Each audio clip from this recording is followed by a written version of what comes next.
Bonjour et bienvenue.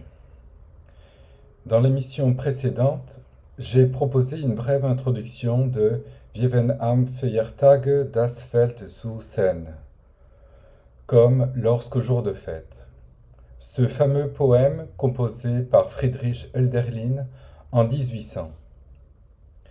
Il s'agissait alors d'attirer votre attention sur quelques points qui situent le champ à partir duquel évolue le poème et son poète. J'ai pu dire la dernière fois que se crée au fil du mouvement du poème une ouverture donnant à voir une dimension sacrée du temps qui arrache l'homme à l'ordinaire de sa vie. Si le temps en question est celui de la fête, il convient cependant de ne pas espérer l'atteindre directement. Il n'est même pas dit qu'une pareille démarche soit possible. Il est même plutôt dit que quiconque s'engage dans cette voie se heurte de façon certaine à un impossible. Il ne faudrait pas en conclure pour autant qu'il est vain de suivre un tel pensée poétique. Bien au contraire. Emprunter cette voie de l'impossible revient essentiellement à aller là où c'est possible, c'est-à-dire là où c'est possible qu'un mouvement débouche sur quelque chose d'autre. Nous y reviendrons le moment venu. Entrons sans plus tarder dans la lecture du poème. Et pour commencer, arrêtons-nous déjà sur le titre. Concernant ce titre, qui reprend le début du premier vers, un point important est à souligner. Il n'est pas dit « au jour de fête », mais comme « lorsqu'au jour de fête ». Si les traductions françaises du poème proposent toutes des titres différents, il n'empêche que ce « comme » apparaît clairement à chaque fois. « Comme » convoque la dimension de la métaphore essentielle au faire poétique. Quand Hölderlin appelle le sacré, il faut y entendre l'équivoque du verbe appeler. Le poète se tourne vers le sacré, et ce faisant, le poème le nomme métaphoriquement. Et de la même manière, métaphoriquement, le poète se nomme N''Ho2Me, pour reprendre cette phrase énoncée par Lacan dans sa leçon du 20 mars 1968 dans l'acte psychanalytique. Le poète appelle ce qui fait apparaître, inhérent au sacré, et non ce qui du sacré se cache en tant que tel.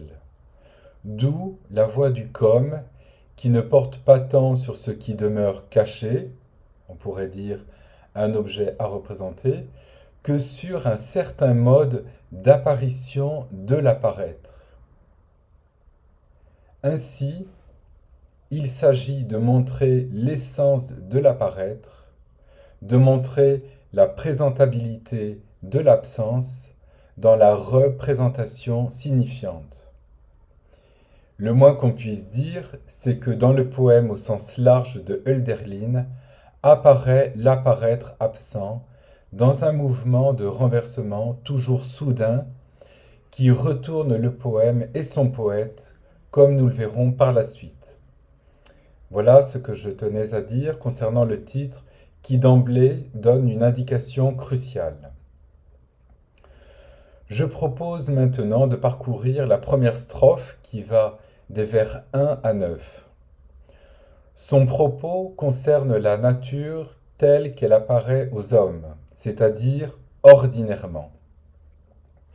Je reprends la traduction qu'en donne Jean-Pierre Lefebvre dans son anthologie bilingue de la poésie allemande, publiée dans la collection de la Pléiade. comme lorsqu'au jour de fête, pour aller inspecter son champ, un paysan s'en va le matin, quand, pendant tout le temps, d'une brûlante nuit, la fraîcheur des éclairs est tombée, et qu'au loin retentit encore le tonnerre. Le fleuve revient en ses berges, le sol se met à reverdir, et de l'agréable pluie du ciel, la vigne goûte doucement, et les arbres du bois scintillent en silence sous le soleil. L'heure n'est pas au labeur de la terre. Comme lorsqu'au jour de fête, le paysan ne travaille pas. En revanche, il s'empresse d'aller au champ pour voir l'état du fruit après l'orage, pour inspecter d'éventuels dégâts causés par le passage de l'orage. Le tonnerre, qui s'entend au loin, rappelle encore la terreur passée, dit Heidegger dans sa lecture. Mais là, malgré la virulence de l'orage, aucun désastre n'est à déplorer. Le fleuve regagne son lit, le sol se met à reverdir, les gouttes de pluie ruissellent de la vigne et les arbres du bois scintillent en silence sous le soleil. Le paysan sait ces cultures soumises aux éléments de la nature. Mais passé l'appréhension, il ne peut que se réjouir de constater les bienfaits régénérants de la boisson divine. Le paysan est maintenant assuré de voir s'épanouir les fruits futurs du champ et de la vigne. Les fruits et l'homme, protégés, sont dans la faveur qui régit ciel et terre et accorde ce qui demeure, dit encore Heidegger.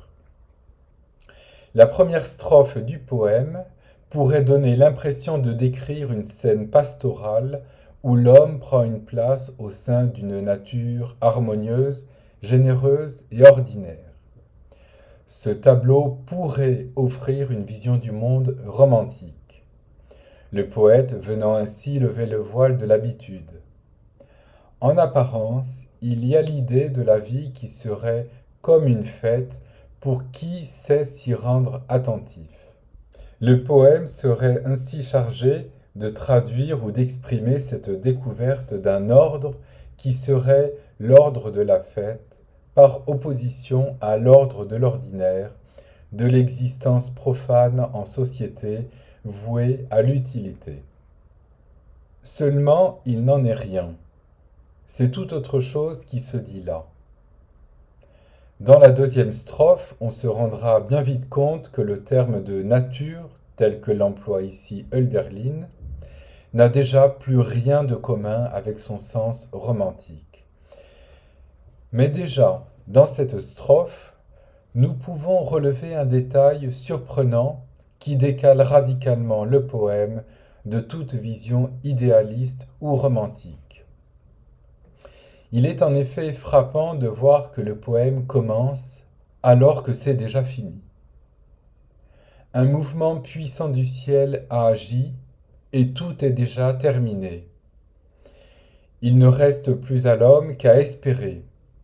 Espérer que ces cultures ne soient pas toutes ravagées et que les fruits de la terre pourront croître.